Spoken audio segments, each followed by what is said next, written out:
ओम तीर्थ दर्शन पर आप सभी श्रोताओं का पुनः एक बार स्वागत है। श्रोताओं, बहुत दिनों के पश्चात मुझे समय प्राप्त हुआ है, इसलिए आप लोगों की सेवा में एक वीडियो लेकर उपस्थित हुए हैं। इस वीडियो में आपको सुनाएंगे तिरुपति महाराज जी की क्या कथा है। देर न करते हुए अपन अपने वीडियो पर चलते हैं। श्रोताओं, एक समय विश्वविख्यात मंदिर तिरुपति बालाजी मंदिर से में जुड़ी हमें दो कथाएं मिलती है। पहली कथा उनके वराह अवतार से जुड़ी हुई है एवं दूसरी कथा माता लक्ष्मी और उनके वेंकटेश रूप में से जुड़ी हुई है। तिरुपति बालाजी का विश्व प्रसिद्ध मंदिर आंध्र प्रदेश के चित्तूर जिले में तिरुपति के पास तिरुमाला पहाड़ी पर स्थित है, जहां पर भगवान श्री हरि विष्णु जी की वेंकटेश्वर के रूप में पूजा होती है। भगवान श्री वेंकटेश्वर अपनी पत्नी पद्मावती माने कि लक्ष्मी माता के साथ तिरुमला में निवास करते हैं। आओ सुनाते हैं आपको कहानी। भक्त क्यों देते यहाँ पर अपने सिर के बालों का दान। आदि काल में धरती पर जल ही जल हो गया था, यानी पैर रखने के लिए भी कोई ज़मीन नहीं बची थी। कहते हैं कि ऐसा इसलिए हुआ क्योंकि पवन देव ने भारी अग्नि को रोकने के लिए उग्र रूप से उड़ान भरी, जिससे बादल फट गए और बहुत बारिश हुई और धरती जलमग्न हो गई। धरती पर पुनः जीवन का संचार करने के लिए श्री हरि विष्णु जी ने तथा आदि वराह अवतार लिया।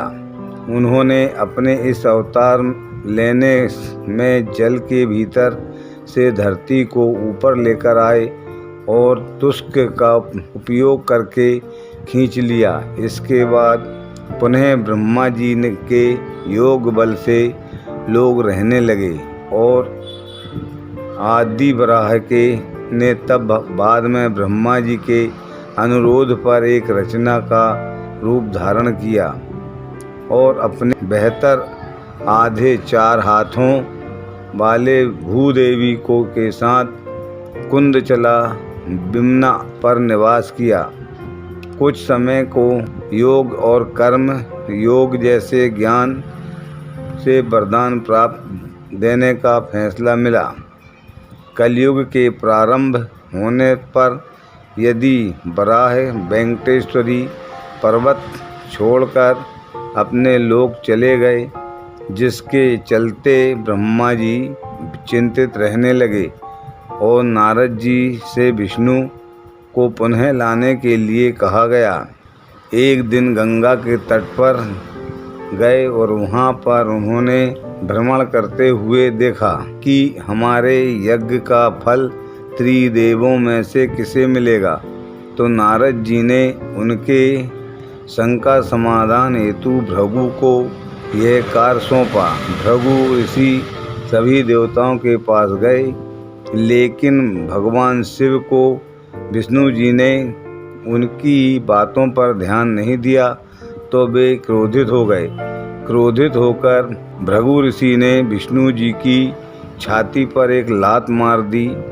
इसके बावजूद विष्णु जी ने ऋषि के पैरों को यह सोचकर मालिश की कि कहीं उनके पैरों में दर्द न होने लगे।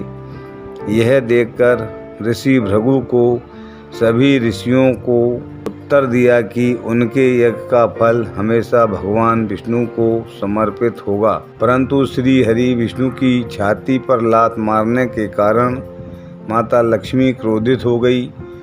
उन्हें अपने पति का अपमान सहन नहीं हुआ और वे चाहती थी कि भगवान विष्णु ऋषि भृगु को दंडित करें, परंतु ऐसा नहीं हुआ। परिणाम स्वरूप उन्होंने वैकुंठ को छोड़ दिया और तपस्या करने के लिए धरती पर आ गईं और करबीरापुर कोल्हापुर में ध्यान करना शुरू कर दिया। इधर विष्णु जी के इस बात से दुखी थे कि माता लक्ष्मी उन्हें छोड़कर चली गई। कुछ समय बाद वे भी धरती पर आकर माता लक्ष्मी जी को खोजते हुए पहाड़ियों में, जंगल और पहाड़ियों पर भटकने के बाद भी वह माता लक्ष्मी जी को खोज नहीं पाए। आखिर परेशान होकर विष्णु जी वेंकटाद्रि पर्वत में एक चींटी के आश्रय में विश्राम करने लगे। यह देखकर ब्रह्मा जी के उनकी सहायता करने के लिए फैसला किया। वे गाय और बछड़े का रूप धारण कर माता लक्ष्मी जी के पास गए।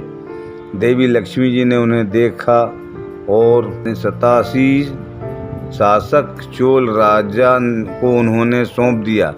राजा ने उसे चरवाहे को सौंप दिया, परंतु यह गाय सिर्फ विष्णु जी के रूप श्रीनिवास को ही दूध देती थी, जिस कारण चरवाहे ने उस गाय को मारने का प्रयास किया। तब श्रीनिवास ने चरवाहे पर हमला करके गाय को बचाया और क्रोधित होकर उन्हें चोल राजा को एक राक्षस के रूप में जन्म लेने का श्राप दे दिया।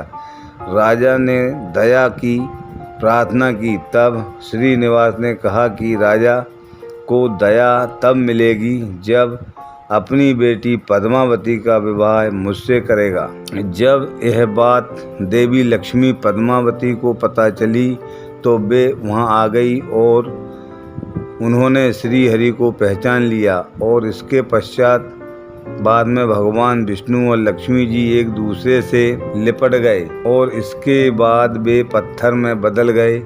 फिर ब्रह्मा जी और शिव जी ने हस्तक्षेप करके लोगों को इस अवतार के उद्देश्य से अवगत कराया। कहते हैं कि किसी काल में श्री हरि विष्णु ने वेंकटेश्वर स्वामी के रूप में अवतार लिया था। यह भी कहा जाता है कि कलयुग के कष्ट से लोगों को बचाने के लिए उन्होंने यह अवतार लिया गया है। इसलिए भगवान के इस रूप में माँ लक्ष्मी भी समाहित है। इसलिए यहाँ बालाजी को स्त्री और पुरुष दोनों के वस्त्र पहनाने की यहाँ परंपरा है। बालाजी को प्रतिदिन नीचे धोती और ऊपर साड़ी में सजाया जाता है। तिरुपति बालाजी में बाल क्यों कटवाते हैं? बाल दान देने के पीछे का कारण यह माना जाता है कि भगवान वेंकटेश्वर कुबेर से लिए गए ऋण को चुकाते हैं। कथा अनुसार जब भगवान वेंकटेश्वर का पद्मावती से विवाह हुआ था तब एक परंपरा के अनुसार वर को शादी से पहले कन्या के परिवार को एक तरह का शुल्क देना होता था, लेकिन भगवान वेंकटेश्वर ये शुल्क देने में असमर्थ रहे। इसलिए उन्होंने कुबेर देवता से ऋण लेकर पद्मावती से विवाह किया और वचन दिया कि कलयुग के अंत तक मैं कुबेर का सारा ऋण चुका देंगे। उन्होंने देवी लक्ष्मी की ओर से वचन देते हुए कहा कि जो भी भक्त उनका ऋण लौटाने में उनकी मदद करेंगे, देवी लक्ष्मी उन्हें उसका 10 गुना ज़्यादा धन देगी। इस कारण तिरुपति जाने वाले विष्णु भगवान पर आस्था रखने वाले भक्त बालों का दान करते हैं, भगवान विष्णु का ऋण चुकाने में उनकी मदद करते हैं। बंधुओं, हमारी वीडियो कैसी लगी लाइक करें, सब्सक्राइब करें एवं कमेंट भी भेजें। अब हम आपकी सेवा में हमेशा वीडियो प्रस्तुत करते रहेंगे। जय हिंद, जय भारत।